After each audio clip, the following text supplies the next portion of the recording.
morning, everybody. Happy Thursday to you, Ben and Woods. 97.3 The Fan.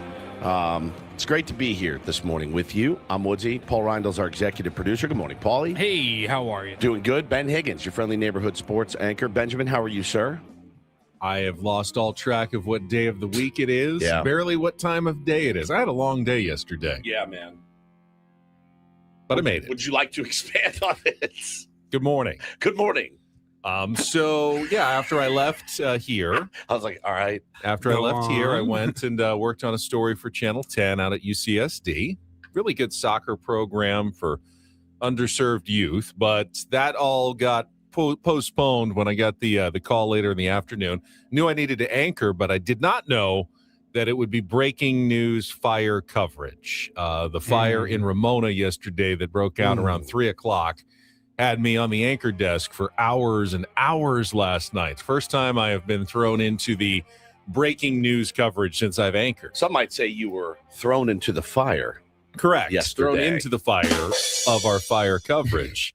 And after doing the 4-hour radio show to then be on another 4 or 5 hours straight of television on the desk, and everything was about the fire, just getting updates from reporters and phoners from, retired fire captains on the scene, constantly with, producers in my ear. Okay, next we're going to so-and-so, next we're going to so-and-so. It was an interesting experience yesterday, to be sure. I think it went fairly well from our perspective, and the good news is firefighters did a great job, got control of the flames. By about 7 o'clock, it seemed like things were dying down a little bit, and I think they've got it about 20% contained, but protected all the structures for the most part in Ramona and the east area where it was burning. So it was definitely a longer night for me, though, than I expected. Man, those fires scare me to death, no matter where you live, but particularly out there. I know that it's that time of year. In fact, you'll probably hear Ben and I doing our SDG&E fire alert commercials very soon. This is just that awful time of year that we hate and want everybody to be very safe. And then I did get home at around 9:45, 10 o'clock last night after wrapping up our 11 o'clock recordings, and found out that our poor dog has a urinary tract infection, which meant she was just dribbling pee all over the house. I will thank my son who took her to the all-night vet to get some antibiotics at that point. But that's not what you're hoping to come home to after a really long day. Yes, urine isn't always what I'm speeding down the highway to get. Ooh, how many pools of urine are there in my home? And I know what that's like. Yeah. It gets kind of like crystally and like they're just having a hard time. Yeah, she was not happy, and she was definitely struggling a little bit, but she got some antibiotics and was resting when I left this morning. That may be one of your biggest no joy in my life. Yeah, no joy days in my life day. Long. No joy in my life. It's hard to wrap your head around, really, Benjamin. Got some breaking Padres news if you want it right out of the chute. Right out of the chute? Kyle Hart will open the game today. So back to the opener for Griffin Canning. What a season it's been. Who's what pitching for the Braves today? That'd be Chris Sale today. Okay. Watch him go out and whip his ass. When would you like Griffin Canning to blow the game up? Right from the beginning or after an inning or two? You have your choice with Griffin Canning. It's a tough scene, man. It is a tough scene. We opened today's show, though, with a very heavy heart. Certainly our mine and Paulie's friend, and I think you met him before, Ben. No, maybe not. He wasn't at the last couple of fantasy camps, so I'm not sure that I ever met him, but I heard you talking about him often. Our friend Bill Burke passed away yesterday up in New York City. He was a New York City police officer. He was a guy that Paulie and I met at our very first fantasy camp. Now, listen, in life, we all know this. You meet people and hey, how you doing? And you never think of them again. There are just people that are just people. But Billy left a huge mark on everybody that he met. Instantly. Instantly, you met him and you go, I love this guy. New York City guy, through and through. Out of a movie. I mean, really out of central casting. He wasn't like a look at me guy, but every time he walked into the room, you were just like instantly drawn to him. Yeah, man. What was his connection with the Padres that led him to Padres fantasy camp? Like Tony Gwynn. Yeah. Like literally lived in New York and was like a Tony Gwynn fan and then just fell in love with the Padres. I think he grew up a Yankee fan. Late in his life, before he got sick, he was a scout. Yeah. He had become a scout in the Padres organization, I believe. He made those connections at fantasy camp. 100%. He went to scout school or whatever. He got certified, and he was like a local area scout for the team. And then he got sick, and it's just it made me so sad yesterday to get that news. Paulie texted me. I was down the third base line about to coach my son, my 8-year-old Bo, and he texted me, and I read it.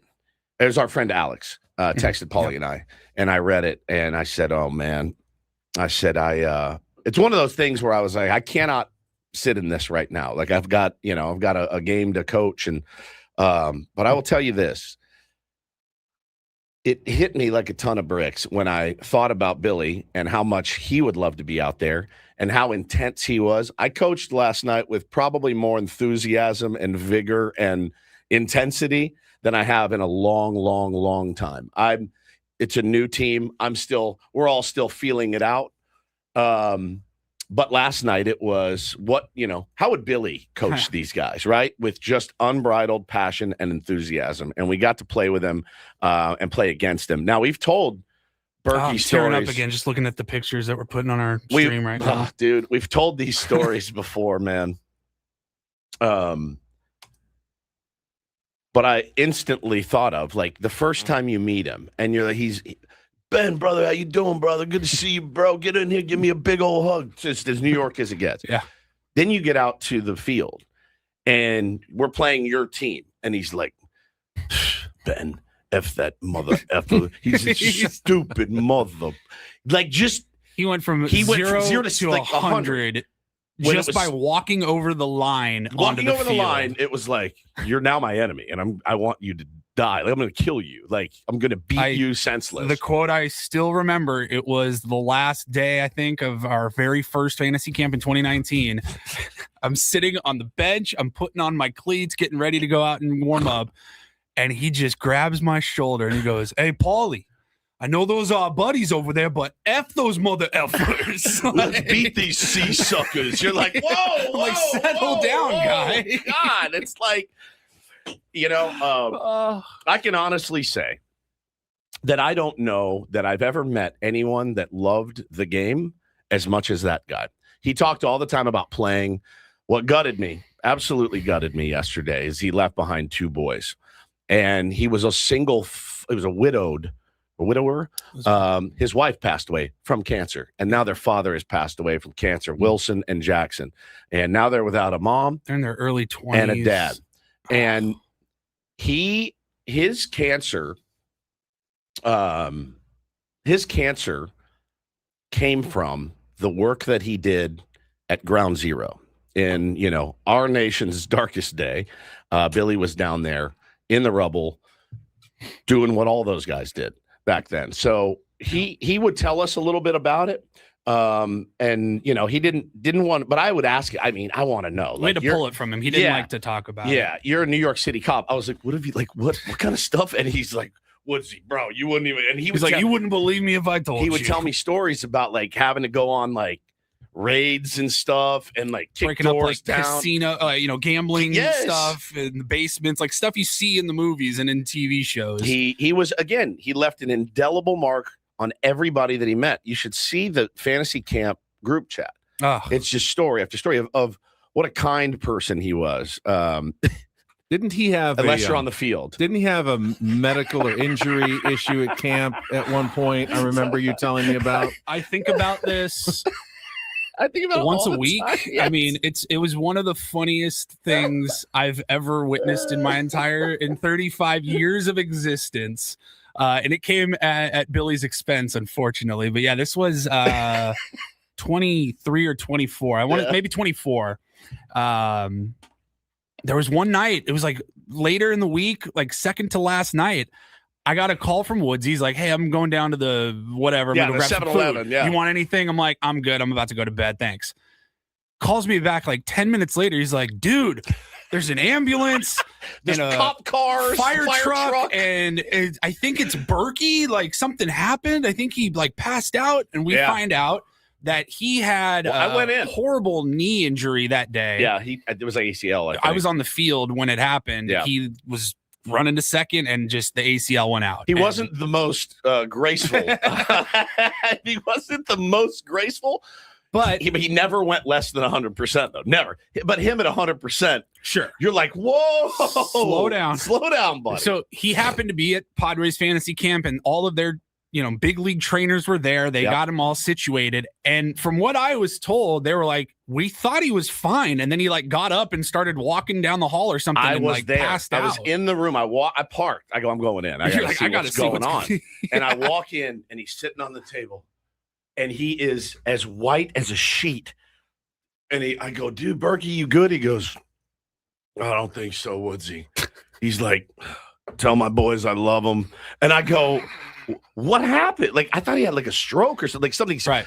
And I grabbed one of the trainers. I was like, is he okay? And he's like, yeah, he like, hurt his knee or something. I'm like, does he think he's going to die now? Because he's like giving me give it to me straight, guys. Yeah, give it to me straight, Doc. Am I going to make it? And they're like, we're going to wrap it up and we're going to send you home. It was unbelievable. And so I was like, and I love him. I'm putting my arms around him. I'm like, dude, I'm sorry, man.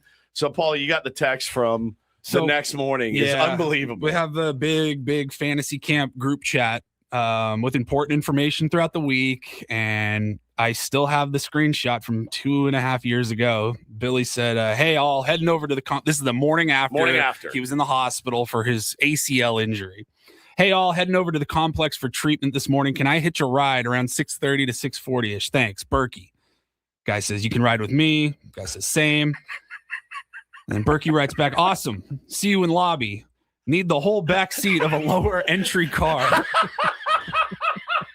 The way I have laughed about that single message so hard over the last 2.5 years. Thanks for the ride. I need a low entry sedan, preferably unmarked. I need some light jazz.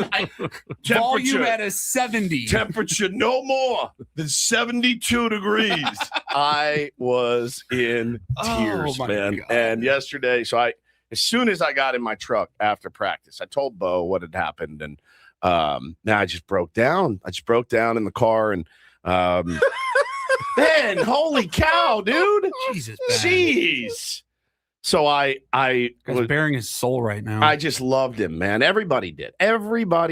Again, he just walked in a room and he made a mark on you, and you never forgot him. No, And so the fantasy camp this year is going to.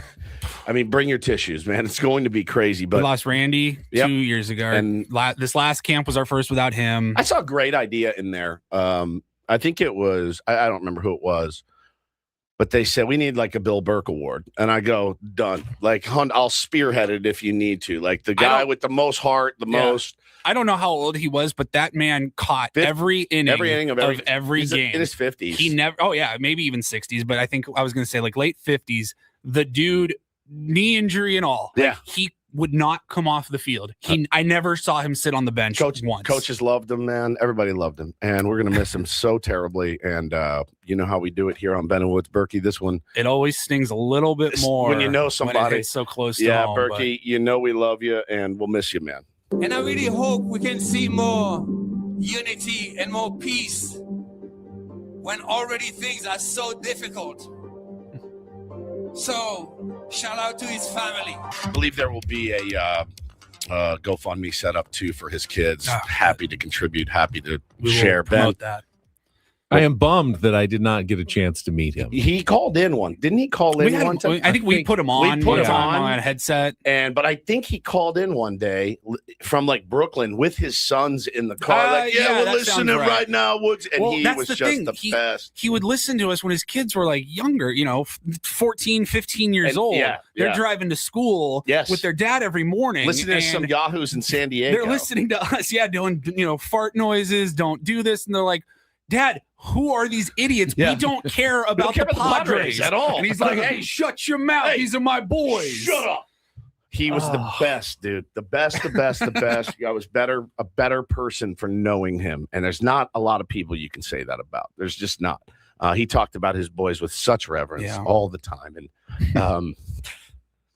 he was just a real one for sure. So Billy, we love you, man. And you didn't get enough time. And I just wrote back to somebody. I just said, I felt so lucky when I thought back about the last 7 years that we got 7 years with that guy. Now I will donate and promote. Paulie? Yeah. Both? Oh, of course. 100%. Yes, I will donate. You will? Oh my gosh. Absolutely. Look at this sweet baby. Oh. I know it means a lot to you guys. It means a lot to the Padres too, man. That he again just beloved. I wonder if any of his guys that he scouted were like, if they ever like made it or they looked at him. Not a lot of talent. Works really hard. He's not super fast. His teammates love him. Best teammate you'll ever find. His dad was a cop. He's just the greatest, dude. I just loved him so much. So. I remember his high character guy, man, all of it. Remember the 1 year at fantasy camp that Tony Gwynn Jr. came out for a couple of days? Yeah. It was like the last couple of days of the camp. And we were in the stadium, the Peoria Stadium, for the last championship game. My team had already finished, so I'm sitting in the stands next to Tony. Just come out that morning, and he goes, I love that guy, Berkey. He's the nicest guy I've ever met. And I go, Tony, he's a lunatic on the field. Watch him on the field. He goes, nah, there's no way. I don't believe it. I'm like, watch this. And he comes up to bat. He got hit. And he got hit by a pitch right here in the shoulder. And he like walked from home plate to first. And he MF'd the pitcher. The guy the whole way. Who's like his locker mate. Yeah, could be his hotel roommate. By the way, who probably threw all of 47 miles an hour. Yeah. And he's like, you stupid mother. And Tony is on the ground laughing. Convulsing. He couldn't believe it. I was like, that timing couldn't have been better. We got that pitch too. It's unbelievable. It's unbelievable. He was just adored in that locker room. So I'm looking forward to being able to get back with all the people that we know and love and have come up through there with and reminisce like this with them. I know after a couple cold ones for sure. I know at times the way we and Woods talk about fantasy camp, somebody that hasn't been or doesn't really know about it would just be like, guys, it's a bunch of old men playing baseball in uniforms. What are you talking about? It's different. The community that has been built. Like, yes, people will be going there for their first time or maybe their second time, but there's going to be people going there for their 7th or 8th time next January. The community that has been built from Padres Fantasy Camp, and I'm so grateful to Tom Seidler and the Padres for letting us be just a small part of that.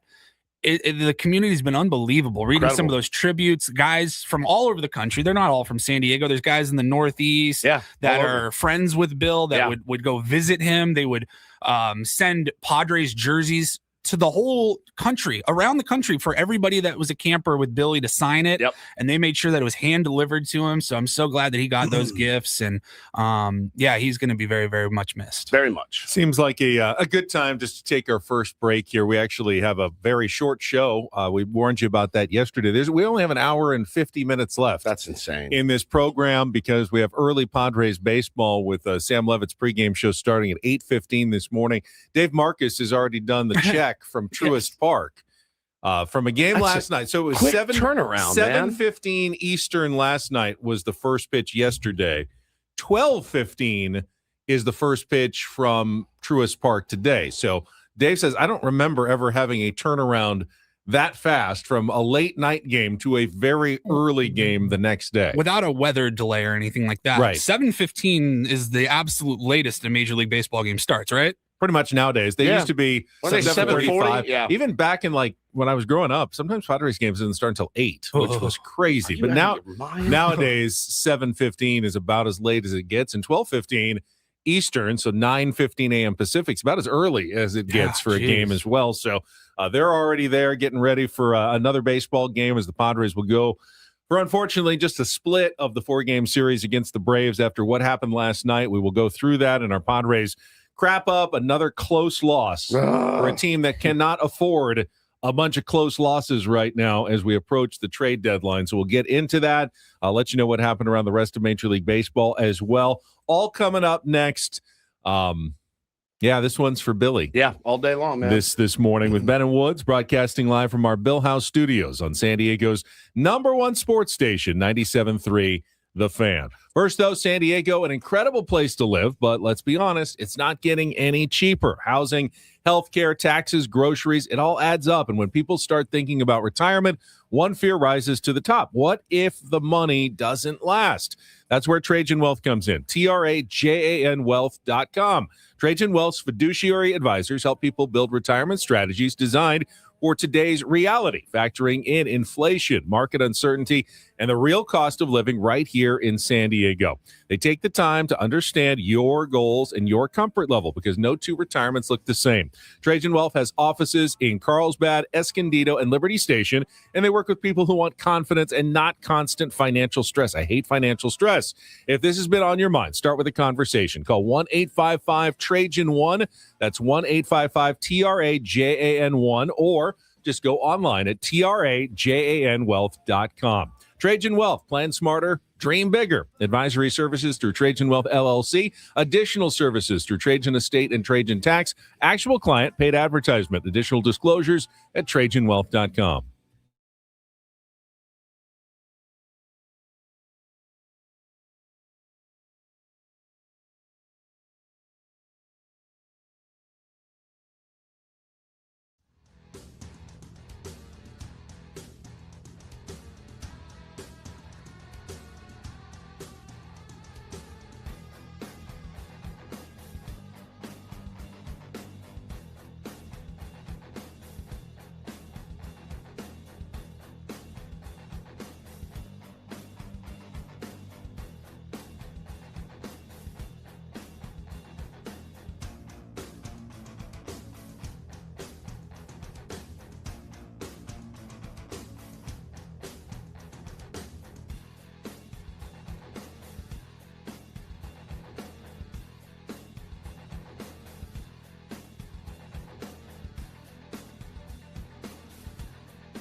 He just here. I'll show you a little. Just a little. Please don't. Just a little bit. What hurts on you? Nothing at all. A little bit. Not that now. So let's say whatever you're about to touch is the only thing. Let's say It's gonna hurt. Right? All right, yeah. Okay. Pretend your knee hurts. Pretend your knee. It's going to in a second. Right here.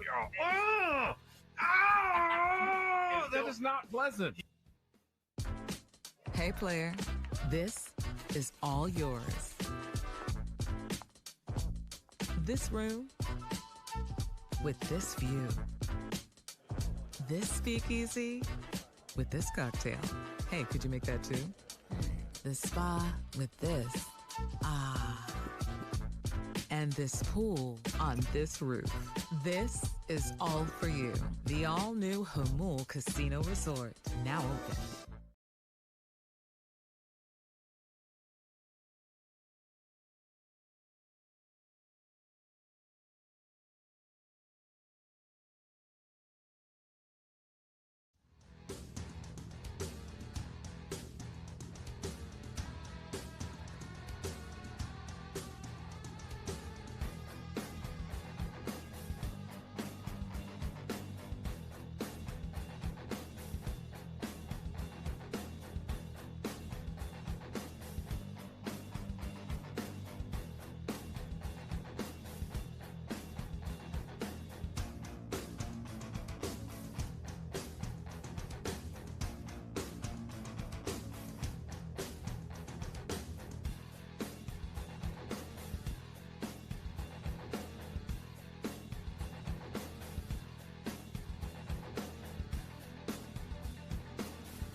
Ben and Woods brought to you by David P. Shapiro, criminal defense attorneys, helping good people regain control of their future when charged with a crime.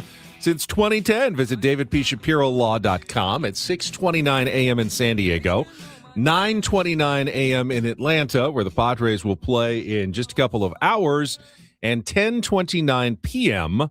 in Korea, Yes, where we wanted to shout out. Good morning, Korea. Tier 1 Tyler, who posted a picture of himself on the streets of Seoul wearing a Ben and Wood shirt. I love very that. Very cool. Made our morning. International. Yeah, they love us in Korea. So yeah, And he I said mean love. we come on from 10P to 2A. Our rating's still pretty good over there. In Pretty Korea. excellent. Okay, over good. There. I mean, they are Excellent. baseball obsessed. They are. A lot of baseball fans in Korea. I think So Chris Paddock pitches there now, so they may be tuning in for the Sungmoon song update right now. Could be.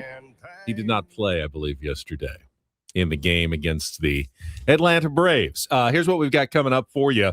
We'll talk baseball this segment, both Padres, and probably get to our MLB reach around a little bit early since we do have the short show at 7 o'clock.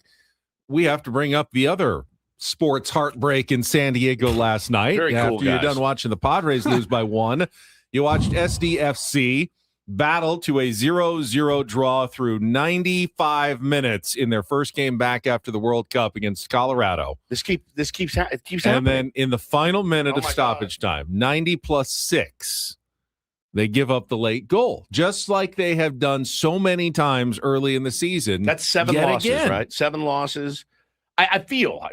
There were some 4 of them. There have were been some like that. wins that turned to draws, and there Yeah. were some draws that That's turned That's into true. That's true. losses. Yeah, some wins turned. I into was draws. watching live last night, and like literally the broadcaster said something like, San Diego with the save, they're going to try to ride this last minute out, and then here comes Colorado. Goal! I'm like, oh my God. But it was the 7th time this season they gave up a goal after the 80th minute. And the 4th time man. they've given up one after the 90th minute in stoppage time that cost them either 1 or 2 points in the standings, turning a draw into a loss or turning a win into a draw. So we will talk about that coming up at 7:00 this morning. I won't throw them under the bus for who texted me last night because I just gotten home from the scrimmage. So I had to watch the Padres condensed game. And I knew the outcome. And it was on. They replay it on Channel 83 on Cox because I've got Cox in my home. And I knew the outcome. And I knew how it ended. And I go, well, I'm not rewatching this entire game. There's no way. Let's see what SDFC is up to. And I was in a group chat with a couple of buddies. And my one friend goes, hey, man, I'm not trying to be a jerk here, but after watching the World Cup, this is like watching the Lake Elsinore storm. And I did. I put it on for a second, and I go, oh, yeah, I see what you mean. The field looks smaller. Like, everything just looked worse than that. But, exciting soccer, I guess, a 0-0 tie till the end. We'll talk about it. There weren't a ton of chances for really either side in that game. Bill in our chat says a lot of empty seats last night. Nothing changed with SDFC. Well, the empty seats were in Colorado. Bill. To keep it. We'll see on Saturday. To be fair, there were a lot of empty seats at Snapdragon yesterday. They're exclusively empty at Snapdragon. I don't know that anybody was there. I don't think that can be a litmus test on the enthusiasm for SDFC with a game in Colorado. I think what Bill's saying is SDFC supporters need to do a better job at traveling. Okay, it's the fans' fault. Much like Padres fans do now, where they show up in droves to other stadiums. So, at 7:00 as well, we're going to move up our game of Real or Fake on a Throwback Thursday, since we'll be gone by the time Real or Fake would normally hit at 8:20. We'll already be in Sammy Levitt's pregame show. Don't do this at 7:20, and then Sammy usually checks in on Thursday. He can do so in studio. He'll be probably here in the next 30 minutes or so. Oh, what? He is on the road. He's in New York, I believe, still. Because he can do it remotely when he doesn't have to be down at the stadium. He would have been in studio here. He hasn't been with the team on the road. So he's actually doing it all remotely. So he's going to join us from wherever he's at. He went home to visit family and is still doing the show from there. He posted a video, and I wanted to get your thoughts. Do we have anything to do? No, go ahead. We're good? All right. No. We have tons to do, but go ahead. Did you see the video of the piece of pizza that he posted on Instagram? You have all these food things, and Sammy is out there doing food blogging. It was a piece of pizza with baked ziti on it. And normally I went, I've heard about I'm going to have to go look at ziti pizza in New York. I've heard about this. He said, look, there's slices that you can get in New York. Obviously, like, it's hard to miss. Like, there's just every corner, there's a great pizza joint. He goes, but this one is special. He goes, I will go to my grave thinking this is the best pizza you will ever eat. And it's this big ass slice, and it's got baked ziti on top of it. And I just went, oh my God. I love baked ziti. Love it. Like, incredible. I love pizza. But there's a crust. Yeah. And then the pizza, and then it's very heavy. Baked ziti on top. It looks like very a deep heavy. dish. He's holding it up. Trying to show Let's it see. real quick. Yeah. You can't really see it. Can't really see it. Phone. I mean, it looks delicious incredible. for sure. I've never seen that. I mean, that looks Heavy. yes. Not a light lunch. No. If you will. Carbs on carbs. Carbs on carbs. Yes. Which is okay. Well, Sammy will join us then from New York as he gets ready for the pregame show today. Gotta ask him about that. And then at 8:00, we'll wrap things up. That'll be it. We'll turn things over to Sammy in the pregame show. We already had the news earlier that Kyle Hart will be the opener today for Griffin Canning in the final game of the series, going up against Chris Sale. I mean, you don't love the Padres' chances. That's why they had to take at least one of those two games earlier in this series. One of the 2 one-run losses that they suffered, and the Padres now 0-3 in one-run games since the All-Star break. It's close, which might be reason for encouragement. I mean, they've scored in a bunch of those games, but as we mentioned, because they did not play well enough in the first half, you can't take any positives out of a loss anymore. No, I mean, I talked to Paulie last night. We were talking about our pal Berkey when I got home. I was making dinner for the kids. And I said, look, we've heard this battled crap for many, many years. Melvin said it. Schultz said it. I think every manager said, I would say it. I'd be like, you know what, man, we were down and we battled. I'm proud of you guys. It means something. You can't discount 6 runs in the 9th or whatever. Like, you can't discount it. But ultimately, it doesn't do anything for you. Like I don't know I don't know that it carries over to today. Like, man, let's remember how we finished last night. I mean, it's Chris Sale. Like, you're going to really have to have some breaks go your way. It doesn't work the other way. It's not like they scored 19 runs on one day and then it carries over to the next day. Like, every day is completely different. There's really no rhyme or reason to it. Yeah. And a loss like yesterday, it feels different for this particular team, I think, because it feels like they've been on the losing end of too many of those games. Yeah. There's nothing like, you love the fight. You absolutely love it, but it just feels like at this point they've maybe lost too many of those games that could have swung either way. They just aren't getting the breaks this year. Remember what the great Dan Cilio used to say? That's all I need to know about you. What was their record? Since in the one-run games? 0-3. So they're 0-3 since the break in one-run games, and they now have a losing record overall in one-run games this season. And I saw a stat recently. If you look back at the last few years, the years in which the Padres had a winning record in one-run games, they went to the playoffs. Yeah. And the years they had a losing record in one-run games, they didn't go to the playoffs. And now they're trending toward a losing record and trending toward not going to the playoffs this year. Got to win those close ones somehow. You'd think like a team with an elite bullpen should have an elite record in one-run games, right. But they don't. It has not followed. Should have been the formula, and it was the bullpen that ended up costing them last night. We will go through all the game and our Padres Wrap-Up highlights coming up right after a check of traffic here on 97.3 The Fan. From the 97.3 The Fan Traffic Center, here's your latest traffic update. El Cajon to La Mesa through San Diego toward Ocean Beach. No problems. Westbound on the 8. Joey Vlasny with Odyssey, San Diego traffic. It's a shame if they lose. You got a problem.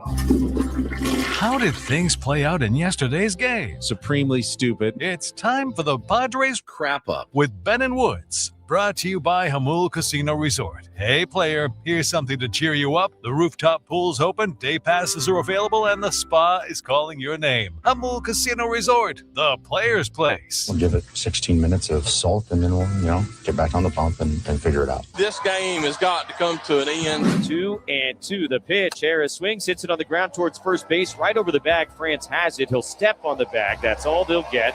Baldwin crosses the plate. Harris is out, and an RBI ground out gives Atlanta a 1-0 lead here in the first. 0-2, Merrill in the air to center field and deep. Harris going back to watch. This one is gonna go into the fountain in center field. Jackson Merrill, a long home run to tie the game. He's got the only 2 Padre hits of the night, but that's good enough right now. It's 1-1 in the 7th. There's a line drive looped into right field, down a fair ball. Going to roll all the way into the corner. Dubon is at third. He's being waved. Tatis digs it out, sends it in. He will score. RBI double, Jim Jarvis, who continues to hit against his hometown team. The Braves have scored for the first time since the first inning, and they lead 2-1 here in the end. Hicklin rips it down the left field line. They're going to add on. Jarvis rounding third. He'll score easily. Sheets sends it in. How about back-to-back RBI doubles? Jim Jarvis, now Brewer Hicklin. It's 3-1 in the 8th. From Vasquez is in the air behind third base. Machado long run out. Sheets long run in. Machado overran it. Drops down in fair territory. Sheets collects it. Throws home. Not in time. Baldwin comes in to score the 5th Brave run of the night. And how that ball landed fair, I have no idea. Did it land fair? I'm not sure that it did. Well, the good news is that it is reviewable because it took place in the outfield. But for the moment, no good news. 5-1 Braves. Riley swings, hits it on the ground up the middle. That'll go into center to base hit. Albies rounding third. He's going to come in and score. It's another Atlanta run. They've got 5 in the 8th inning, and they now lead it 6-1. It swings, hits it over the head of Ty France on the bounce up the right field line. Olsen trots home from third. Riley wheels around to third. Another RBI single. This time it's Dom Smith in the pinch. And now 7-1 Atlanta in the 8th. Pitch. Gavin bangs it on the ground left side. That will go into left field and a base hit. Bogart scores. Cronenworth stops at third. And Gavin cheats an RBI single. It is 7-2. And Tatis lines it into center field. Harris charging in. Slides forward. Can't make the catch. It gets behind him. Going to roll all the way to the warning track. Cronenworth and Sheets both score. Tatis feet first into third. It's a 2-run triple. 7-4 here in the ninth, and still only one out. Rengifo swings, hits it in the air, deep to right field. Hicklin is going back. This one is gone. A home run. Luis Rengifo over the brick wall in right.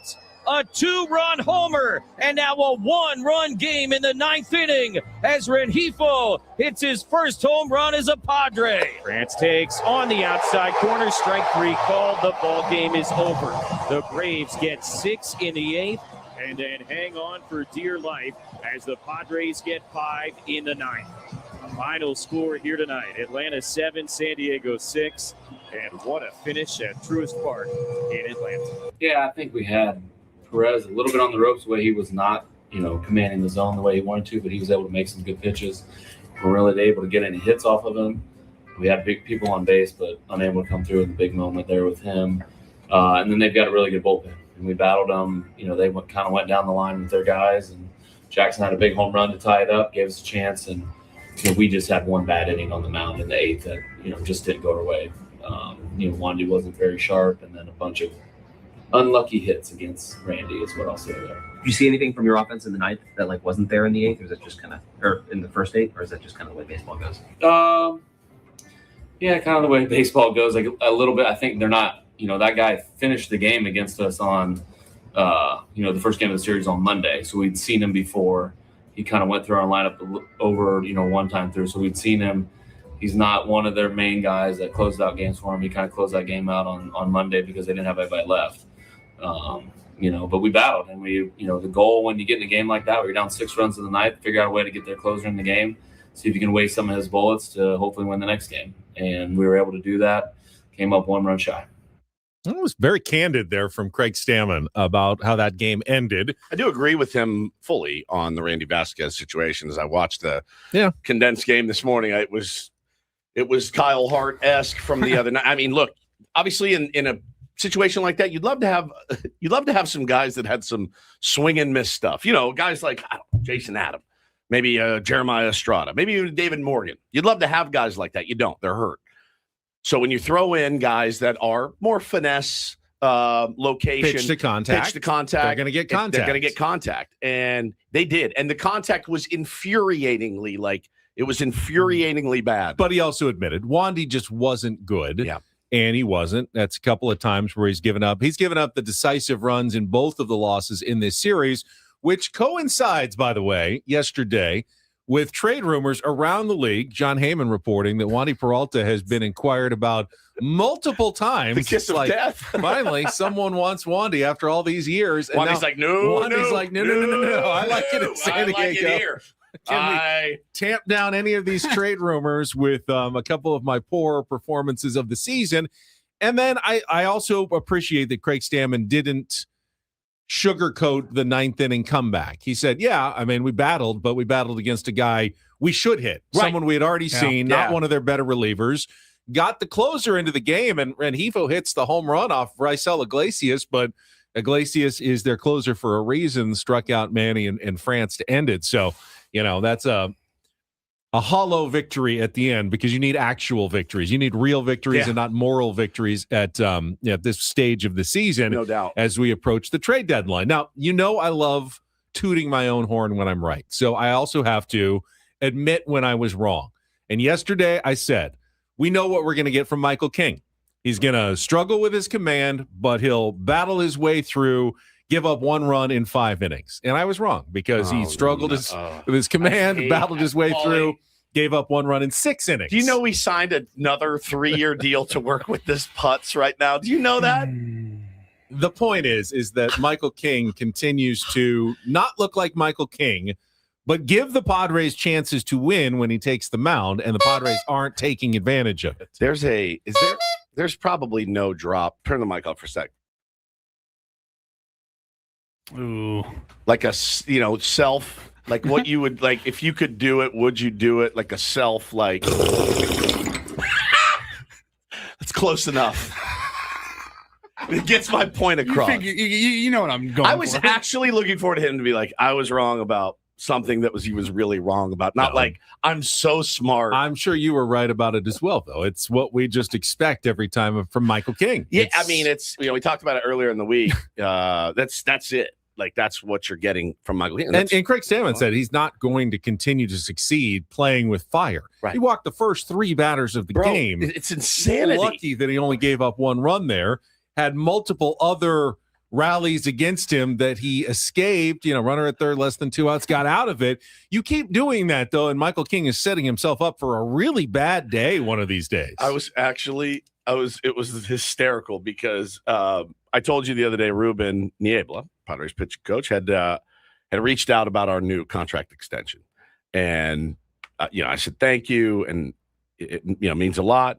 And he posted that Mason Miller is doing a camp. And I said, oh, man, Bo wanted to do that. We're out of town. I'm sure it's going to slay. He goes, I'm sure it will. And I said, by the way, Ruben, the team that I coach and started, we walked 15 batters the other day. So apparently yelling, throw strikes, isn't very effective. And he wrote back, I can say it's not by experience. Let me know, though, if you find the right thing to yell at them. He's in the same boat. Walker Buehler walked 5, King walked 4. Like, this can't happen. Like, it just can't happen. You want to, if they're going to get you, just let them get you, man. No more freebies because it just kills you. So offensively, the Padres also walked a bunch of times against Martin Perez, but did not capitalize on any of those chances. And they are scoreless going into the 7th inning when they tie it on what was almost as impressive as Fernando Tatis Jr.'s home run the other day. Jackson Merrill, 449 feet to dead center, longest home run of his career, and very, very cool. He goes kind of into the waterfall lake in center at Truist Park. That's got to be, one of the coolest things you can do is hit it into a water feature, other than like hitting it into the bay in San Francisco. Finding a water feature at a ballpark, hitting it into the pool in Arizona, that's pretty cool. But later in the inning, the Padres had another chance off Fuentes. Xander Bogaerts singled, Jake Cronenworth singled, so it's 1st and 2nd with 1 out.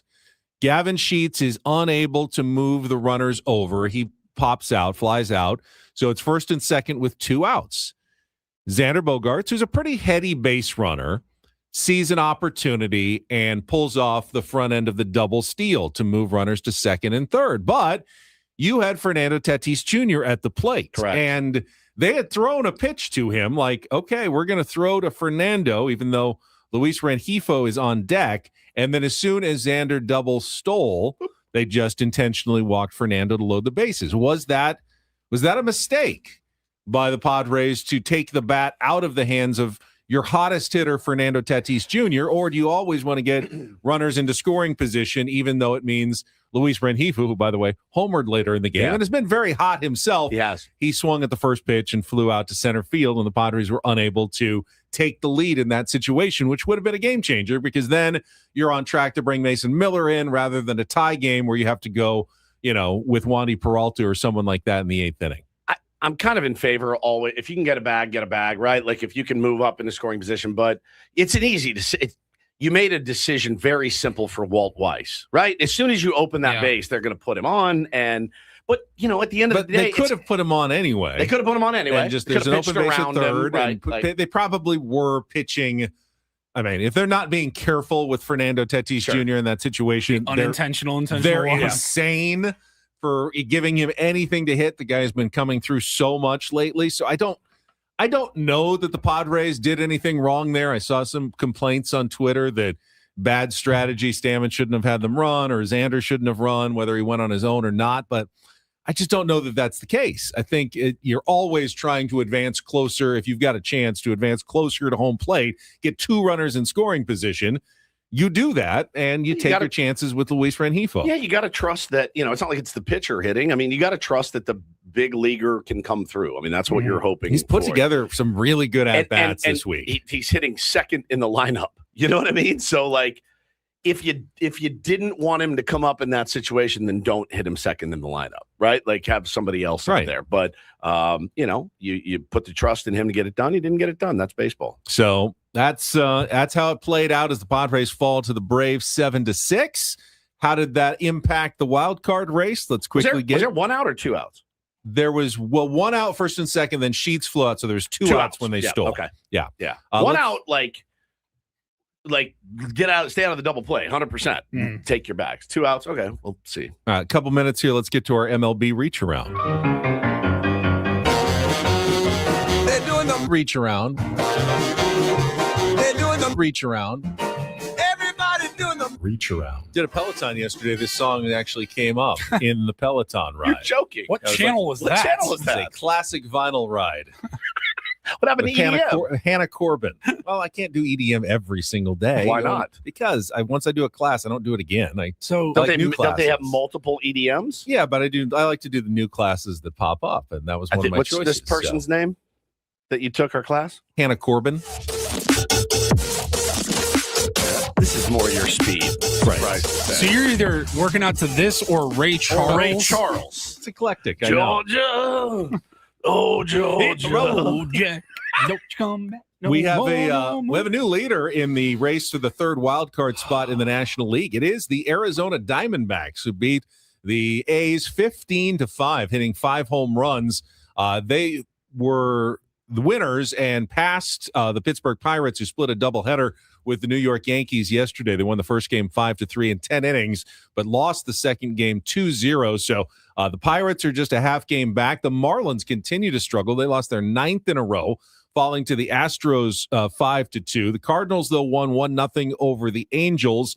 So they pick up a game on the Padres as well. And the Nationals won again, taking their series against the Rockies. So Padres dropped 3 games back of a playoff spot and further behind most of the teams that they're trying to chase down as we get closer to the trade deadline. Slip sliding away. I mean, every It's other day. It's purgatory. I bet you worked out to that song before. Slip sliding. I do away. like that song. Every time I watch this team, that's the song that pops into my head. The other big headline in baseball yesterday, the Boston Red Sox tied their franchise record with a 15th straight win, beating the Orioles 6-3 in the first game of a doubleheader. And then the streak came to an end in the second game of the doubleheader as the Orioles scored 4 in the first to snap the winning streak with a 5-1 victory in Game 2. Get that, you tie it. It's the worst. It's the worst to be able to lose that game. Could have put your set your team record, man. Baseball coverage on 97.3 The Fan is presented by Xfinity. Score the most reliable Wi-Fi, one price, 5 years guaranteed. Xfinity, imagine that. So Padres wrap up their series against the Atlanta Braves coming up this morning at 9:15. Got the 8:15 pregame show. Sammy Levitt will join us in our next hour on our SDCCU fan hotline. It's not Big Bang Banking, it's better. When we come back, though, more on another agonizing soccer loss for SDFC. It's like nothing has changed in the last 2 months. God. And we will play a game of real or fake, try to qualify someone for a grand prize trip to Las Vegas. It's all coming up in our second and really final hour this morning with Ben and Woods on 97.3 The Fan.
Ben, what's hour number 2? The final hour, as it were. This feels wrong. This really feels wrong. I feel like I'm stealing Odyssey's money today. Should I stay after and like sweep up and?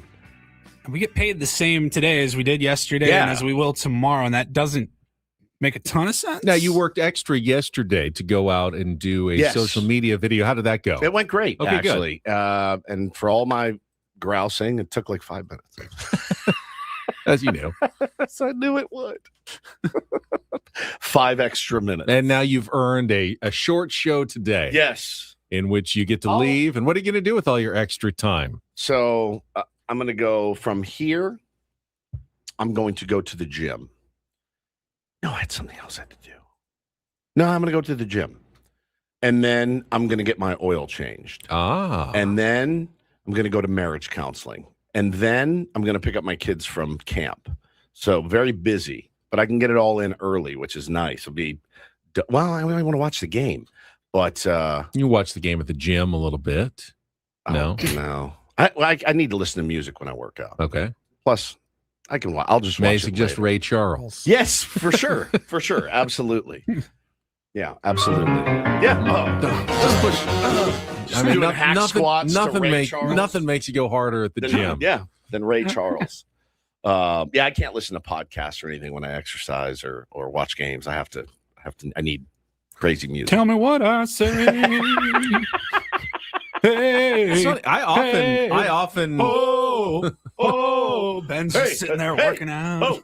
I often Peloton while watching the Padres game. That's a common thing. And usually, like if I can go 3 innings, I know I've put in a really good Peloton ride because that's going to be close to an hour. Yeah, so or 2.5 innings. Sometimes that's how I mark it. Like, all right, I'm in a Peloton for 2.5 innings here, no matter how long it takes. And you just like keep praying for quick innings to get you going a little bit. So, but that's what we've got coming up today. Did have a soccer game last night, broadcasting live from our Bill House studios. We know how. Mentioned it earlier. San Diego FC once again giving up the late goal in stoppage time to lose 1-0 to the Colorado Rapids. And I mean, you can say it. I didn't hear any comments from Mikey Varas. It was a pretty late game because they had a delayed start by about 30 to 40 minutes because of weather. I turned it on right after the Padres game, and I go, how is this game just starting? Yeah, they had a delayed start due to weather conditions in Colorado, but they just weren't able to really get anything going offensively. They didn't even have a touch inside the penalty box until well into the second half. So really no chances in the first half, no corner kicks, nothing offensively. Colorado didn't have much going either. SDFC's defense was pretty sharp in terms of turning away opportunities. And in fact, I think at the end of the game, the expected goals was like 0.9 for SDFC and 0.8 for Colorado. So in that sense, they may have gotten a little unlucky at the end of the game, but you kind of felt most of the way that this is probably going to be a 0-0 draw.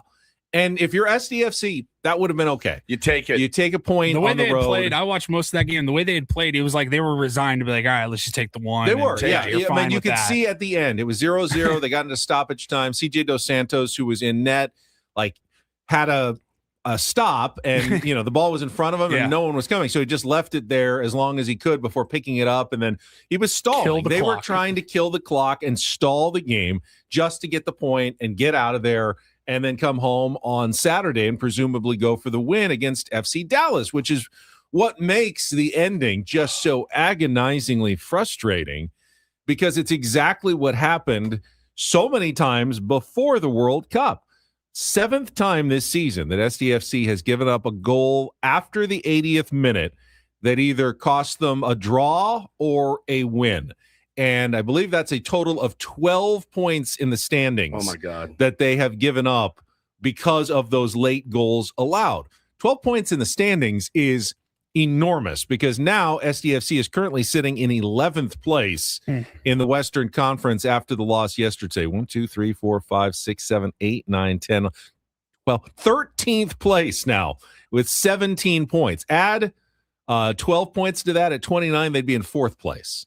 So those late goals have cost them 9 spots in the standings over the course of the season so far. Yeah, and again, this is kind of how we expected them to play last season in their first season. And, I think the bummer for me, and I don't know enough, but I will tell you this. This was a problem in the first half of the season, and now it's already a problem in the second half. So whatever you were doing to clean it up didn't work. It didn't work. So it's happened again right out of the chute. And that's, I think, unfortunate. And, I'm not going to sit here and be like, what were you guys doing? You know what I mean? But the issue was glaring. It's still glaring after one game. Need to ask Darren Smith tomorrow. I assume we'll have Darren on to talk about that game and Saturday's game. I don't know soccer well enough, but I certainly have watched enough sports in my life to say that looks like a mental issue now. Like it's in their heads. They get late in the game and it's close. And there's just this feeling like they're going to do something wrong. They're going to give up something bad. Someone's going to make a mistake. A ball is going to bounce the wrong way. And they can't seem to break out of the vicious cycle of what is happening because they have played decent football. As Mike Guevara said, pretty decent team for the first 80 to 90 minutes of every game. Yeah. And then it just collapses. And it's like having a closer that just blows every save. A little bit. Like, yeah. It's like maybe more often than not, you're giving him a lead heading into the ninth. Yeah, like, or it's at least 0-0. Like, hey man, hold this thing. And nope, I'm going to give up one run. That could be what life is like without Mason Miller. What do you even do if you're Mikey Vargas? Like, what do you say? I don't know. What do you coach there? I don't like know. You just walk in, you go, guys. It's like the challenges, right? Like, what are we doing? It's like the challenges. Like, how do I coach mental toughness after 90 if it was minutes? Baseball, you might send the pitching coach out to like calm everybody down, but you can't take time out. There's no timeouts in soccer. The game has been playing. You've been out there for 40 minutes already in the second half, playing and playing and playing. You can't immediately go, okay, now, all right, we need to bear down because this is the last 5 minutes. You just keep going in soccer. And I'm not sure what he can do differently other than, try to address it in training every single week. Like, hey, you guys remember that we keep giving up these late goals, or maybe you try to ignore it. You don't want to keep pointing it out. Try yelling throw strikes at them. See if that works. Don't give up goals. No goals here, guys. We're going to go into the no goals defense. God, sometimes as we watched enough World Cup to know that the no goals defense is the surefire way to give up a goal, or at least to unleash a barrage of shots. Defense in football. It's like if you want to give up offense, go to your defensive positioning because that always leads to the other team constantly attacking the net like all the time. Bummer of a start. Got to win at home this weekend, though. Got to win at home, flush it, move on. You really do, because if they fall any further back, they're going to be in the same situation as the Padres going, we're too far out of it to really make a difference here late in the season. Yeah, then you just play spoiler, which is always that's really not going to be fun. No. We don't want our baseball team or our soccer team to be playing spoiler at the end of the season. Now, they still have moves to make. We're expecting a couple of more additions that could change things, and maybe part of it for SDFC is SDFC, right? Yeah, is Padres too, maybe Padres, but SDFC has already said they've got a couple more in the works. We need a phone caller for Real or Fake. If you'd like to be our contestant, 833-288-0973. You're going to play early because we got the short show today, so call right now, 833-288-0973. We're going to play our game in just a couple of minutes. That is maybe part of the issue, though, because they aren't that deep, an expansion team without extra players, end of games get a little weary. The Stars have to play more than other teams, that have more substitutes. Perhaps that is part of the issue. That's about the only thing that can explain it, though. Also, how did you not say it? Altitude. You get a little bit more tired. Altitude. That may have been a factor late in the game as well. Yes, indeed. You would have thought after 2 months of not playing, they might have been able to make it through the one game at altitude, but apparently not. That was unfortunate. So Saturday night, Snapdragon Stadium against FC Dallas will be the next game. All right, I see people calling in to play Real or Fake. Let's get to it. It is time to play our game. Some are here for the compelling sports talk with Ben and Woods. You can go plow through another donut. It's time for Real or Fake on 97.3 The Fan. Tell the people what they'll win today. Real or Fake, brought to you by Bay Alarm, security and fire alarms for every business. We got you, and my caller just dropped off. All right, 833-288-0973. Jump in Very quickly This is why I here. play it at 8:20. Everybody. I know. Well, I tell you about the prize. If you can get 4 out of 7 right, you will qualify for our grand prize monthly drawing. It's a 2-night stay at the Fontainebleau Las Vegas and a $150 food and beverage credit. The Oasis Pool Deck at the Fontainebleau Las Vegas is officially open for the season, offering a 6-acre elevated pool experience with 6 distinct pools and Live Beach.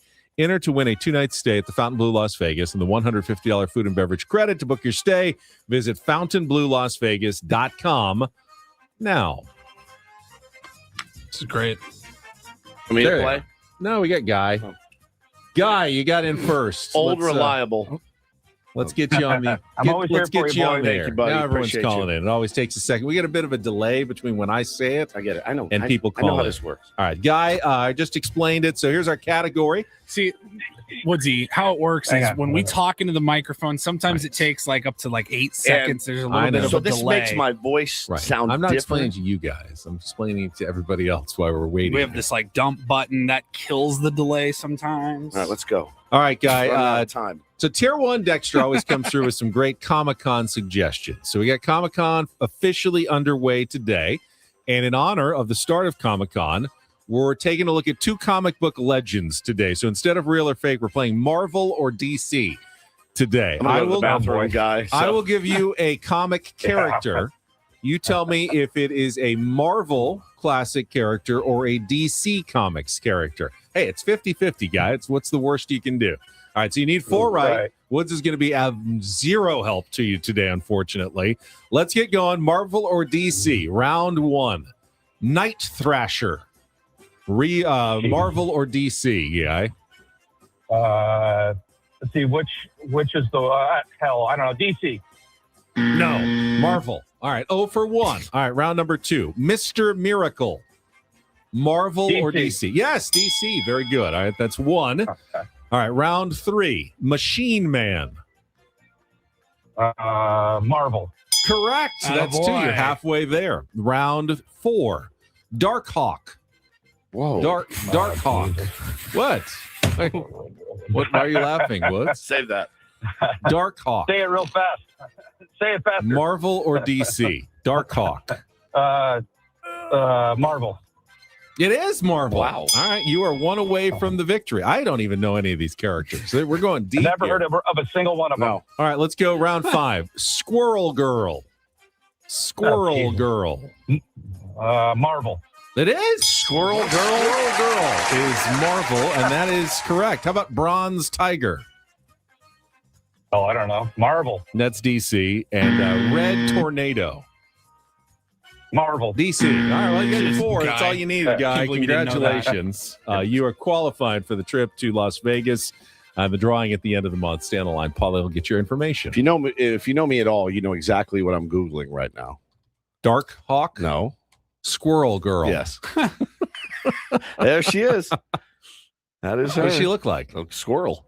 You don't say. She looks like a squirrel. What's her superpower? Eating Nuts? I don't know. She's famous for an unmatched tongue-in-cheek track record of defeating some of Marvel's most powerful entities. Retractable knuckle spikes, prehensile tail, and superhuman jaw strength. Yeah, so she can really crack those nuts. Sign me up. Squirrel Girl. Squirrel Girl. Had no idea. Neither did I. Would, by the way. She defeats Marvel's most powerful villains through a mix of combat skill and diplomacy. Yeah, excellent.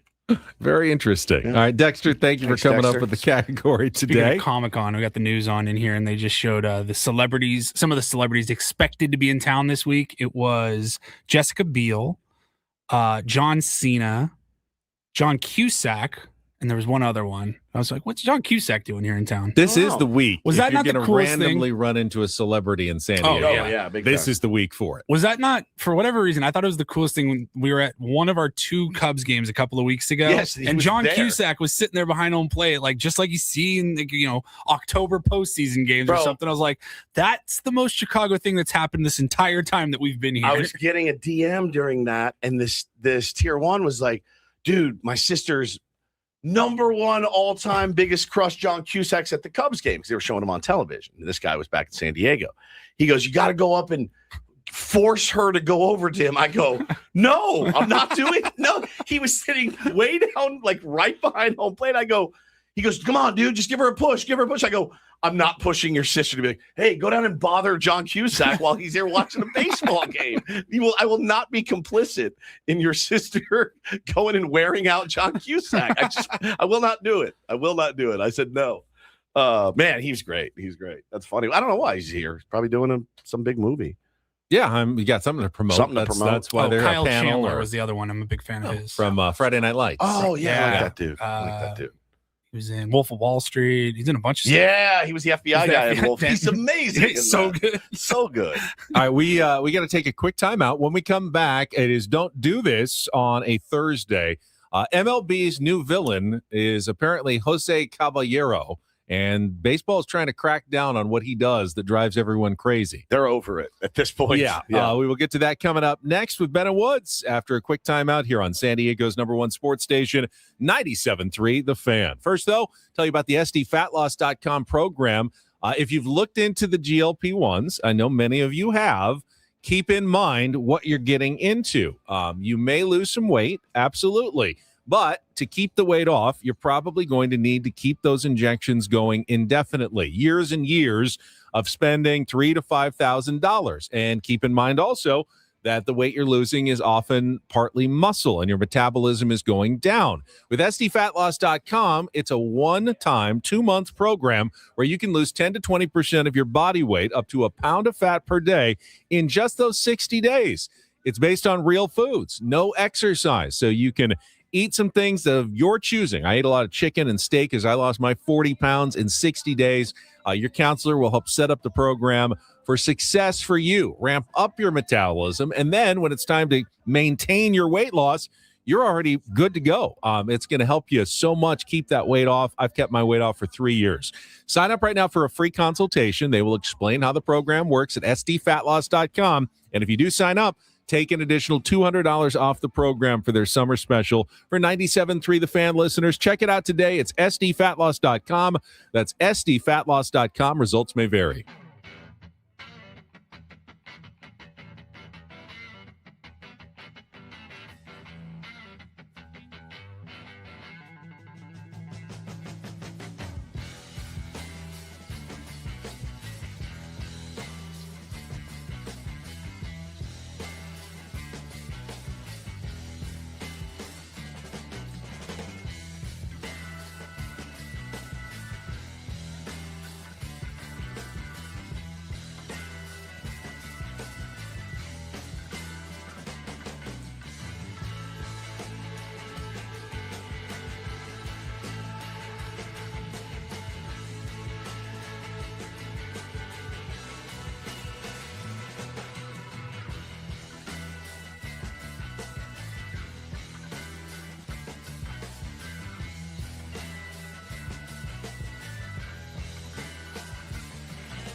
Hey, player, this is all yours. This room with this view. This speakeasy with this cocktail. Hey, could you make that too? The spa with this. Ah. And this pool on this roof. This is all for you. The all-new Hamul Casino Resort, now open.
Ben and Woods brought to you by David P. Shapiro, criminal defense attorneys, helping good people regain control of their future when charged with a crime since 2010. Visit davidpshapirolaw.com. Woods, if you would tell us about Jose Caballero here in DDT. Man, this is pretty crazy. Yankees play short, play some third for them. So this has been his thing all year long. He's wanting to game the pitch clock a little bit. He gets in the box. You have to engage with the pitcher at 8 seconds. So the pitch clock, 15 seconds long with the bases empty, 18 seconds long with runners on base. The batter must engage with the pitcher at 8 seconds or they will be penalized a strike. And if the pitcher tries to pitch before the batter engages, the umpire will give him that warning where he points to his eyes and points to the pitcher and goes, that's a warning. And if he does it twice, then he's charged with a violation. So Caballero, it's been a thing. It's now a thing for the New York Yankees and Jose Caballero. So he gets in the box, looks down. He calls it, quote, doing his routine, right? But again, he's trying to game the system. He's trying to play some mental game with the pitcher. Well, it caused a fight the day before. So I believe it was not Dennis Santana? Was it? I don't know. Pirates pitcher Santana. Might be. Throws a pitch, gets him to ground out, blows him a kiss. Like, hey, thanks for waiting, bud. It sparks this big thing, and everyone's pushing and shoving as they always do. Call comes in from Major League Baseball that says, enough. We're not doing this anymore. So if he violates it, boom. But he's not violating anything. I think the rules state you don't have to look at the pitcher until 8. So he says they got him on the hot mic, and he's like, "You guys are picking on me," and he says, "This is BS." And they said, "We're not doing this anymore. We're not doing the wait 3 to 4 seconds before you look up." And he's like, "I'm just doing my effing routine." Did he really say you guys are picking on me? He said, like, yeah. Has a grown man ever said you guys are picking on me? Ben, maybe, actually. I try not to say it. I just think it sometimes, but I try not to say it. So I don't know what side of this you fall on. Here's what I do know. Now it's become an issue, and now it's a distraction, and now you may need to change your routine because now you're on their radar, right? Now you're on their radar. They don't want you to do it anymore. it's tough when you're not technically violating any rule. How do you enforce, like, what are you saying to the batter? Like, Well, hey, you have to look up, but he's like, the rules say I don't until 8. So he's not violating any rules, but he's certainly violating the spirit of the competition. And what bothers me is Jose Caballero getting mad and other guys getting mad at him. You're purposely trying to get under pitchers' skins and annoy them and upset them. And then when they get upset and blow you a kiss, then you get mad and like think they did something wrong. You've got to know you're the instigator in all of this because you're trying to game the system and use the rules to your advantage. So do we feel like Yuki Matsui does the same thing? He waits until like 0.3 on the clock before he starts his stretch. He stretches it out as long as possible most times, makes the batter wait, and then he goes. I feel like that's different in that the hitter can count down with him, right? Like these counting down. If you know now, Yuki could switch up that routine, and you know that would that be considered like a quick pitch or something if he.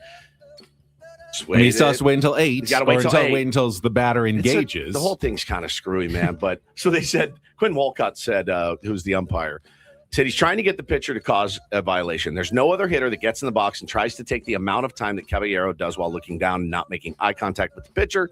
Obviously, it's caused a lot of problems in the past. It's not going to be allowed anymore. Why wasn't Caballero warned first? He goes, he's been warned all season. We were instructed not to warn him. We were instructed by Major League Baseball to violate him. That is what it is. It's a violation. I don't think it is a violation because he's engaging at 8. What they should do is not violate the pitcher. If the pitcher throws at 9 and he's still looking down, say tough beans. Jose Caballero will start looking up a little bit early the first time he takes a strike because he was looking down and not engaged with a pitcher at 9. And the umpire said, hey, you've been standing in the box for 8 seconds. We're not going to stop the pitcher from throwing at that point. He will then have to start looking up. Yeah. That would be the way, I think, to solve it without really violating any of your own rules.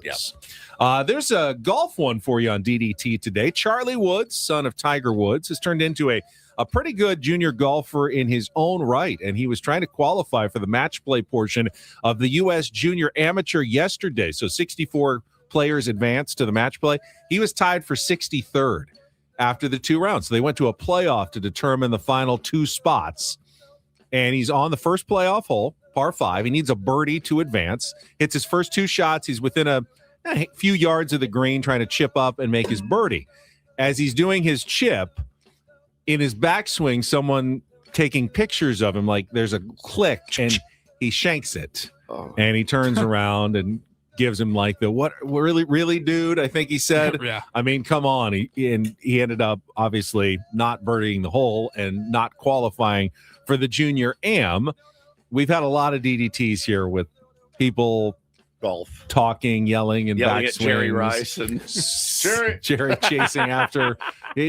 Charlie did not chase after the guy. He just gave a come on, really, dude. I guess he's not as mentally strong as his father. Yeah, was. You don't feel like Dad would have cared in that situation. Yeah, I watched that Tiger doc, and old Earl would follow a 8-year-old Tiger Woods around on the green, and he would shake that change in his pocket, dude, and while he was in the mid putting stroke, and he just Tiger was like, he just got used to it. So make him mentally tough if you can. All right. Finally, a little doo-doo this. DD mega doo-doo. Well, this one got me. This got me good, man. Yesterday, I'm scrolling Twitter, and I saw ESPN tweet something out. Her one wish was to meet her favorite player, Fernando Tatis Jr. Victoria Garcia's smile is one the Padres will never forget. Tells the story of, I believe she's 12. Victoria Garcia, born with spina bifida. Incredible 6-7 minute piece from ESPN and the Padres. The My Wish series that they do every summer. I think I looked it up yesterday because I was curious. I think it's about 20 years now that they've been doing this every summer. Bro, I remember being like a teenager in high school. During the summer, you flip on Sports Center and you would hear like the My Wish starting, and you're like, I have to get out of here immediately. Yeah. Not because I don't want to see it. It's just I don't want to be wrecked and just crying my eyes out. Well, happened to me yesterday, laying there, just watching this, and tells the story of her wanting to meet Fernando Tatis Jr. and the family and how they surprised them. And Paulie's got a little bit of that for you. For her wish, Victoria wants to meet Fernando Tatis Jr. and watch a Padres game in person. I remember one game she was watching and she started screaming. I was like, what? She's like, he hit a home run. I was like, baby, he hit a grand slam. She fell in love with Fernando Tatis ever since then. As the tour in the caverns ends, the Garcias are ushered into a theater where there's a message for Victoria from her favorite player. Hello, Victoria. It's me, Fernando Tatis Jr. And you're probably asking yourself why you're saying me. And it's because your wish has been granted. So I just want to say congratulations and get all your family and all together to Lupego Park. And hopefully I'll see you soon. Good luck, and I'll see you around. What do you think, Vicky? Just an incredible piece yesterday. They get to Petco Park, greeted by the Friar. Yep. Craig Stammen signs her to a one-day contract, uniform, gets the Toddy jersey. And then, of course, Fernando Tatis Jr. comes out, sleeveless batting practice shirt on, ready to drop some nukes or some singles to the opposite field, whatever he's working on that day. And meets her, gives her a hug, signs her jersey. And she is just, when he walks out, she yelps. I mean, she's like, like it was like streak, Elvis. Talking to Manny in the dugout or in the batting cage. Throws out the first pitch. Once she's on the field, look who's there to meet her. Come on. I love it. She couldn't believe it. How are you? How's everything? She couldn't even talk. I mean, I do the same thing in my head. I know, Fernando me walks too. by. He walks by, "Ugh." It's so sweet. It was beautiful, man. And I was convulsing, yelping like myself, just. Yeah, I saw that early in the afternoon yesterday on Instagram, and I am just convulsing. Yeah. Tears just won't stop running down my so face. Sweet. And then, like 3 hours later, if you missed our open, like our friend passed away yesterday, we got that news. Like I was crying all damn day yesterday for totally different reasons. Ben, did you see this yesterday? I did. It was very well done. And Very cry? well edited piece. I didn't cry. I mean, I remember when she was there, like sitting with Craig Stammen and getting to do the press conference and everything. Well, so I kind of knew the story already. I didn't cry then because it was just kind of at work, but I didn't get to see the video at the time. Yeah. Video was very sweet. Very moving. You know what Fernando didn't do? He didn't complain about having to do some extra work and create a video for a couple of minutes after it was over. Ben Higgins from the top feels like a shot at me for some reason. I guess I really don't have a retort to that. Do I have to make this Make-A-Wish video? Who is that? Is that AJ? Like, does Eric Grutner have to get on the phone? And he's like, pulls the Adam. He's like, hey, Fernando, I need you to go out. Can you do a video for No, he Victoria? loves that He stuff. does. Oh, You can he tell. always has. He always has. I mean, if you can get that reaction from a kid, who wouldn't do that? I mean, that would be amazing to be able to have that power over a child, especially one who's gone through what she has in her life. That is an incredible story. Ben, the Undertaker Higgins. The machine doesn't cry. It was so nice. And that is Don't and Do This for a Thursday. That was Don't Do This with Ben and Woods on 97.3 The Fan. All right, when we come back, joining us from the other side of the country as he gets ready for this morning's pregame show, in-season Sammy Levitt. When we come back with Ben and Woods on San Diego's #1 sports station, 97.3 The Fan. Gambling problem? Call 1-800-GAMBLER. GEGE 000-466. For a full list of games and rules, play at 7 Mile Casino. Visit 7milecasino.com. You might be wondering, hey, where can I go watch the game this early? A lot of places not open at 8:15, 9 a.m. in the morning. But 7 Mile Casino is always open 24/7. TVs throughout the card room, They're out Sammy's at 7 Mile in the bar area, even TVs out in the patio where we had our opening day party in the middle of the night a few years ago when the team played in Korea. You go anytime to 7 Mile Casino. Yeah, man, one of the craziest nights I've ever experienced. It was insane. But that place, man, you can go in, like Ben says, any time of day or night, 24/7. They've got California-style blackjack. They got Texas Hold'em, Pie Gown, Baccarat. So all the card games you love, they're spreading them for you in a smoke-free environment that is just 7 minutes from Petco Park. And we got the weekend coming up, the award-winning brunch, Saturdays and Sundays at Sammy's from 9 a.m. to 3 p.m. Best in the South County. Enjoy it this weekend, and then stick around, play some great cards at 7 Mile Casino, just 7 minutes from downtown.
He just here. I'll show you a little. Just a little. Please don't. Just a little bit. What hurts on you? Nothing at all. A little bit. Not that now. So let's say whatever you're about to touch is the only thing. Let's say It's gonna hurt. Right? All right, yeah. Okay. Pretend your knee hurts. Pretend your knee. It's going to in a second. Right here. Oh, that is not pleasant. Hey, player, this is all yours. This room with this view. This speakeasy with this cocktail. Hey, could you make that too? The spa with this. Ah. And this pool on this roof. This is all for you. The all-new Hamul Casino Resort. Now open.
Got some Padres tickets to give away later this segment. Stay tuned for your opportunity to win 2 tickets to the Padres-Rockies game, July 28th. It is the Padres Poncho game. We'll do that before the top of the hour. Oh, there's the Padres Poncho. I heard that one. That scared you. I'm sorry. Smacked me in the face. I did not see that coming at all. I was looking Did you hear down. the sound? I'm going to watch the replay on the delay here. Delay, yeah. Oh, there's Woodsy reaching for it. Bam! Bam! Did not even have an indication. You didn't know that it was coming. Coming. No, not even out of the corner of my eye. No peripheral vision for Ben. Yeah. This morning. Mine's not great either. We have a lineup out. Tomorrow morning. Oh, we got. Well, I would think so. The game's coming up in about an hour and 15 minutes. Tomorrow we will have our SDCCU management report. It is not Big Bank Banking. It is better. TBD, who will be chatting with us as the Padres head to Miami to take on the Marlins for 3 games. I believe they also have probable starters for that series. I think it's J.P. Sears or Herman Marquez, J.P. Sears, and Walker Buehler are your probables for that series.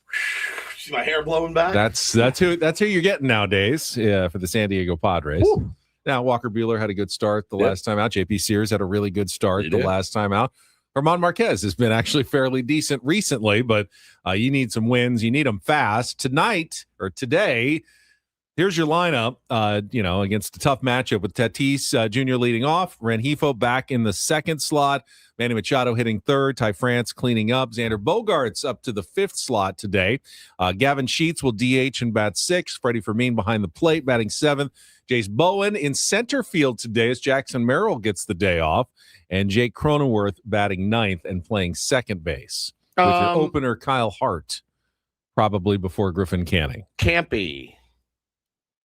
Played yesterday. Against her, I'd rather go a right-hander against Sale in the DH spot than a left-hander and Gavin Sheets, who is ice cold. I don't know that the cure for being ice cold is Chris Sale necessarily, but stranger things you have happened. A third catcher. It wasn't part of the idea that you could use Campy as your DH because you do have Rodolfo Duran back up as a third catcher just in case. Yeah, you've got it's in case somebody gets hurt. Or is Campy, he's been feeling it a little bit as well. Does he need the day off after catching yesterday? I mean, again, you want to ask Sammy? Maybe. Yeah, let's go out to our SDCC fan hotline. We're joined by Sammy Levitt. Sammy, who enjoys the ZD slice of pizza, as we were talking about earlier this morning. Hello, Sam. God, that looked good. Hey, guys. Good morning. Well, before we get to the ZD slice, you want me to give you a little explanation as to why I think, well, it might be that Campy, they don't want to play him day game after a night game. He's been banged up, but you want a little extra explanation? Sure. You remember Gavin Sheets hit a home run against Chris Sale last May in Atlanta? He did. Well, there you go. Maybe One a bomb. little bit of reasoning there. Who knows? Yeah, I just I'm to the point now, Sammy, where look, and I'll be honest with you, I know Jackson Merrill hasn't exactly torched left-handed pitching and probably really struggles against a guy like Sale. I need to look up the numbers, but I kind of at this point in the season where I'm literally desperate for wins, I'm rolling my best 9 out. My best 9, and that does not include Jace Bowen. It just doesn't. It doesn't include Jace. Jace Bowen is not in there. And so I understand it's not really a long season anymore. This is kind of it. And so that it boggles the mind a little bit. But again, I don't get paid to make those decisions. And to your point, Sheets is 2 for his last 32. He's ice cold right now. As you said, look, we haven't heard from Craig Stammen because it's a day game after a night game. I would presume, part of it probably is Campy just day game after a night game, but also we know Campy's been banged up. So you just don't know with his abdominal discomfort how he's feeling today. So is what it is. You got to figure it out this time of year. I think and again, I'm throwing out all of the day game against the night game. Like it's all gone. Like it's just all gone. You're desperate for wins. Guys, this is why you make millions of dollars. You're going to have, and again, unless you're hurt, like if your adductor or whatever it is screaming at you, that leads to a bigger issue moving forward. But I'm kind of the opinion I need my best 9 Well, out. and it didn't Craig Stammen manage the first few months of the season trying to get guys days off, off their feet, presumably so they would be available for critical games, and it feels like these are critical games for the Padres right now. Sammy, I want to, if I'm going down anyway, I'm going down with my best 9 on the field, and that includes Jackson Merrill, and that includes Luis Campisano, and that's kind of where I stand on that. Yeah, I will say I am surprised not to see Jackson not in there today.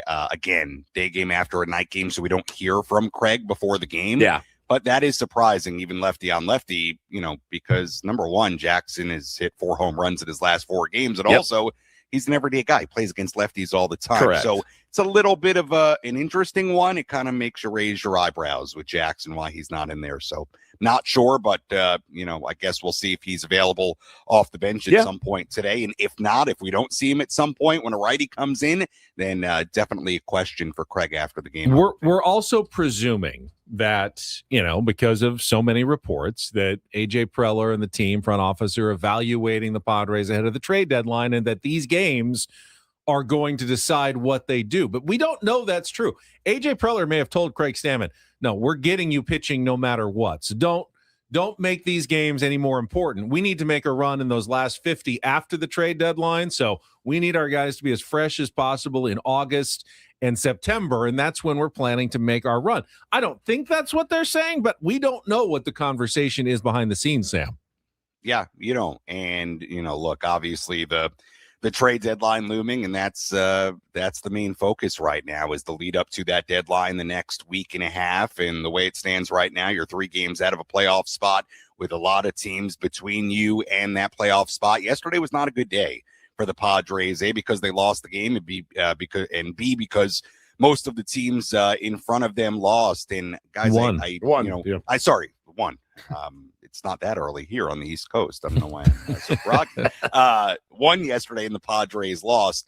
Look, you guys have talked about it a ton. Everybody's talked about it a ton. Quite frankly, I think we start talking about the trade deadline far too early. People are talking about it in late May these days. As far as what people are going to do and teams are going to do at the trade deadline. But it's a fascinating scenario, guys. The spot they're in. On one hand, 3 games, even with the teams that are between them and that wild card spot, is not a ton. On the other hand, sitting at 50 and 52 here on July 23rd, it does not feel like this team has given you much reason or inspiration to go be buyers at the deadline. And there's a cost to holding pat, like you guys discussed earlier in the week. So they're in a very, very interesting predicament. They've got a GM in AJ Preller, who I'm sure is, fighting off the urge to buy, because we know with AJ, he's a guy who likes to obviously push all in and give his team a real chance to go get it. They've got the Mason Miller scenario, which I think is also fascinating. So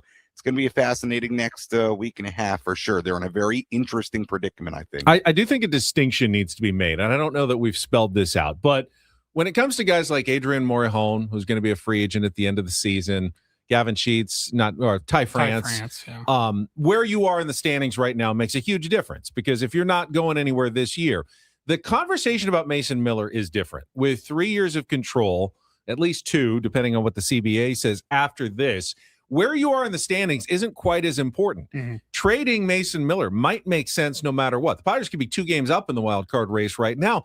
It might still make sense if you can get a big enough haul for Mason Miller to make your team better now and in the future. That is not as tied into the standings, I think, as some of the other decisions. And we heard reports yesterday, Sammy, that, rival executives, the quote-unquote anonymous rival executives, keep saying they think A.J. Preller is going to trade Mason Miller. But rival executives know as much about A.J. Preller as we do, so fair enough. I do take that with a grain of salt. Yeah, I mean, look, I think the Mason part of it is so fascinating, because he's somebody who, out of the guys that are tradable, right? And Ty France, certainly a team I would think would want. Adrian Morhone, absolutely. Michael King, maybe even is on that list as well. But Mason is so unique, because he's so elite at what he does, and he comes with those years of control. And then you have to, I think, also pair that idea of trading him with the idea that you won't have him on your team the next couple of years. And if you plan to contend the next couple of years, even if you're planning on a somewhat retool, quote unquote, at the deadline this season, I would like to have Mason Miller on the Padres moving forward. You gave up a lot to get him. So, yeah, it's a fascinating scenario. It is not one of these very easy to read scenarios a la a Tarek Skubal with Detroit, right? Which, look, the Tigers, could they make a run? Sure. But I think you got to be crazy if you're the Tigers and you don't trade Tarek Skubal. That's a guy that's going to get a big package back for a rental that is going to be a prime guy that teams that are contending are going to look at and say, that guy could put us over the top to win a World Series. Mason Miller, different pitcher, different role, I think is also one of those guys for a team that needs a closer, needs a high-end, back-end reliever. So it's a fascinating scenario. I would love Mason Miller to be a Padre next season and moving forward, but he is the one guy, because of the control and also because of who he is, that I think can get you something really, really good back. I don't know what Morhone's going to get as a rental. I don't know what Ty France is going to get as a rental. You can, I think, say with a lot of confidence that Mason Miller is going to get you back something really, really good, a package that probably will impress you, but, then you take away the possibility of Mason pitching for you. And, then I do think there's also a little bit of, at least for me, where it's, you just traded for this guy a year ago and you gave up one of the best prospects in baseball, who, by the way, is putting up great numbers in the minor leagues this season. You did that a year ago. Are you getting something comparable back to what you just gave up? I don't know. Sammy, you'll be back in about 20 minutes with the Eco Water SoCal pregame show. Appreciate your time, and we'll hear from you then. All right, guys. Appreciate it. And we do have those Padres tickets to give away if you want to call now to win. 833-288-0973. 2 tickets for the Padres Rockies game on July 28th. Don't throw the poncho at me again. First 40,000 fans get one of these free Padres ponchos. You can get your own tickets at padres.com/tickets. Here's the argument with Mason Miller. He has blown nothing this year. All your wins, he's locked down. If you had a worse closer who had maybe like a good closer would have 3 blown saves, you'd be 3 games worse. But if you have other pieces that give you more leads, if you have 5 more leads going into the 9th and you blew 3 of them, you'd still have 2 more wins than you have now. 2. Can you add wins somehow, even if you trade Mason Miller, knowing it will cost you at the back end of the bullpen? But if it gets you more leads, that's an exchange you should be willing to make as a fan. Yeah, I hate it too. I know. I hate it also. I get it, but I hate it. All right, we got just a few minutes left on the backside of this hour to wrap things up and get you ready for Padres baseball. Coming up next with Ben and Woods, broadcasting live from the Bill House Studios. We know how on San Diego's #1 sports station, 97.3 The Fan.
97% home on a 97.3. 97.3% home. We have 2.7% of the show remaining. Is that right? I don't know. It's pretty close, I was actually. just guessing. Yeah, we're wrapping up here in about 8 minutes and then turning things weird. over to Sammy Levitt again for our Eco Water SoCal Padres pregame show. This hour on 97.3 The Fan is brought to you by GL Pools, the swimming pool experts trusted by thousands of San Diegans for 20 years. Baseball season is in full swing, so is swim season. Make sure your pool is ready. Call now, mention radio for 20% off new service plans in 2026.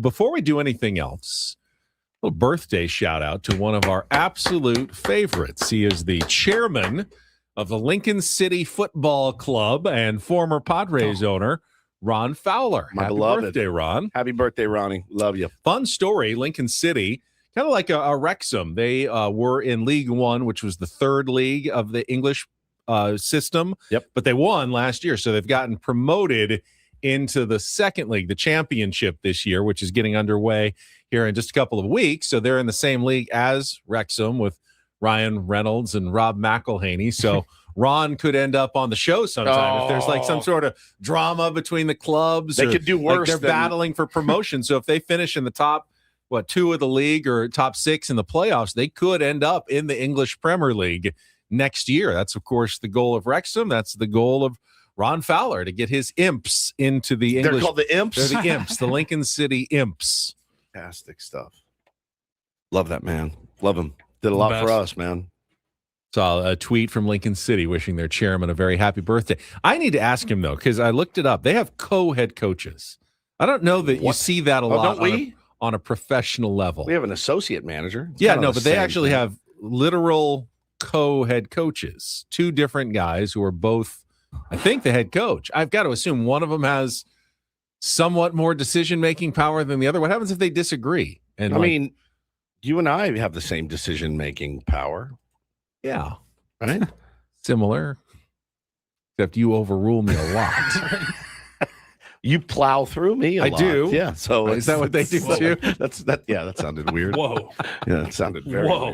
weird. That's not what I meant. What you said. That's what I said. Well, ultimately, we are a team. We win as a team. We lose as a and team. we lose as a team. And tonight, we will find out whether we win as a team or lose as a team, because we are nominated for a couple of categories in tonight's UT Best of Awards. And I will be attending the dinner on our behalf. So great. Channel 10 got a table, so I will have the news tomorrow morning as to whether we are your favorite sports talk radio show in San Diego. And I don't know what the other categories are. I think there's morning show and some other things that we've been nominated for. How do you expect we'll do? I don't know. We haven't done that well in previous years. Very weird. I don't know how the voting is tabulated or conducted. We've done like every other year. I'm also a finalist for Best Sportscaster in San Diego. I hope you win that one. So last year, remember, I lost to Brandon Stone of Question. KOSI. Which one would you rather win? You don't have to lie to me because I already know the answer. All right, fine. Yeah, I know the best sportscaster is Of me course. and me alone. Of course. Who wouldn't want to be the best sportscaster in San Diego? I wouldn't. I would want to share it with my teammates. You're not but I'm- nominated for 2 awards. I'm built different than you are. You're not even going to the dinner. No, I have plans. I said, if you'd like to come, I've got a spot for you. I have big, huge What do you, if we plans. win and like I have to go up and give a speech, is Yeah. there anything you want me to say to the tier 1s or the gathered people? Like Woods couldn't be here, but he wanted me to say his best wishes. Your best wishes. Yep. And we're going to keep kicking ass. Okay. I don't know that I'm going to say that in front of an entire room full of people. I know. Kicking butt. We keep kicking some butt out there. You want to give me an incorporator for my speech? Pusillanimous. This feels very weird. What? This weird? being Oh. ready to leave. 5 minutes away from 5 the end minutes of the away from show. leaving. You I don't know get what so to do. spun out. I do. I get Pretend so that spun the out. show is going until 10 o'clock. Right. What would we be doing right now if the show was still going until 10? I have no idea. We would be resetting everything at the top of the hour. I have no idea. Padres lose to the Braves 7-6. Yep. Gave up 6 runs in the bottom of the 8th, only to score 5 runs in the top of the 9th and come up 1 run short. All right. Chris Sale on the mound today. What if they had scored 5 in the top of the ninth and then given up 6 in the bottom of the ninth? That would have felt even worse. Wouldn't have surprised me. It wouldn't have surprised me at all, though. I mean, at some point you would have brought in Mason Miller, so it would have think. probably surprised you. Was there a spot for Mason Miller last night? Not really. He threw 21 pitches the night before in a game that you had in hand, which I understand he needed the work. I do. I get it. He hadn't pitched in, a few days and needed some work. Did it cost you potentially a game last night? I don't think know. The answer I is would you unequivocally yes. Would you have brought him in a 1-1 game in the 8th inning there? You just did it in the 9th. Again, that was the 9th. You did this bit to me. What's the number where they're going to feel urgency to win games? Like, what's the number where you're like, 3? Is it 4? Are we going to get down to 7 5? games and be like, hey guys, I think we're out of this, but we need to win some of these ball games. Like, there's got to be a number. Because it's not a long season anymore. It's not, and you're 3.5 out or 3 out now of the last place wild card. I feel like there should be more urgency. Not like, let's get him some reps, and he needs a day off of his feet. Ultimately, I had no problem with how Craig Stammen managed that game. Some people were mad he brought in Wandy Peralta, but it's either Wandy, Kyle Hart, Randy Vasquez. I mean, everyone else had really been used a lot the day before. You didn't have that many choices. Wandy was the clear choice. We had said the other day, if Wandy were just available on Friday, they would have brought him in. They probably would have won the game. Well, they brought him in today, and he gave it up, or yesterday, and he gave it up. But I think he was the right choice. That's who I would have picked in that situation. Unless you wanted to save Adrian Morejon, you could have brought in Wandy earlier, but I don't know. Wasn't that more the heart of the order that Morejon faced? They gave him the heart of the order. They saved Wandy. That's what I would have done, I think. The more the bottom of the lineup, he just couldn't get anyone out. He didn't throw good pitches, and that's why the Padres lost the game. I mean, anytime a reliever not named Mason Miller has a bad outing, we can't just say, why didn't you use Mason Miller there? You know what I mean? We can't just say that every single time. Right, but you used him in an 8-3 game that you were winning, right? You can argue How about Wandy there? You How about Wandy there and you Mason can absolutely argue that. And then you get a Kyle Hart situation where why didn't you have Mason Miller? And you needed that win. You were up by 5, but you could have locked it down with Mason Miller. You were up by 3 in that game. Up by 3 in extras. You just use Mason Miller like 3 innings a game now. But we need to win these games. I mean, at some point though, like you lost a 1-run game. You gave up tons of runs late, and you have that weapon sitting there. Again, I'm not. It's hindsight's so easy to do, to use, but. The night before, we had to shake some of the rust off. I mean, it'd be very nice if you knew in advance we're going to score 5 runs in the 9th inning. So in that case, all we need to do is keep it 1-1, and we are golden down here. But you don't know that. If they had brought Mason Miller in, then the Braves probably bring in a different pitcher. It's a totally different game. Fine, but Chris Sale's on the mound today. Go get that win. Yeah. Go get that win. Chris Sale's on the bump today. I don't expect it to go well. It probably will because I said it, so that's good. But yeah, it's just nothing. Every button just seems to be the wrong button right now, and I don't necessarily blame Craig for that. I really don't. I mean, some really poor batted ball luck for Randy and Kyle Hart last week or earlier, and it just nothing's working. Yeah, the Randy one didn't bother me as much because at that point, like. Wandy had already given up 3 heading into the 9th. Like you're like, this game's probably over now. He presses up and it goes down. He presses down, it goes up. It's just the way that it's going right now. That ball stinks. Bounced behind Manny. And between starters and relievers, he's down 6 or 7. No doubt. Really important pitchers. Yeah, and, you can't dismiss the fact that the Padres pitching staff has been battered, decimated by injuries. Yep. And hopefully some of those guys come back. But until then, you are doing your best with guys who are not top of the line pitchers. That's it. And you can't throw Mason Miller every single inning the rest of the season. Indeed. And again, I'm not saying every single inning, but maybe not when you're up 5, and maybe when you're tied is a decent spot late in the game. I don't know. What do I know?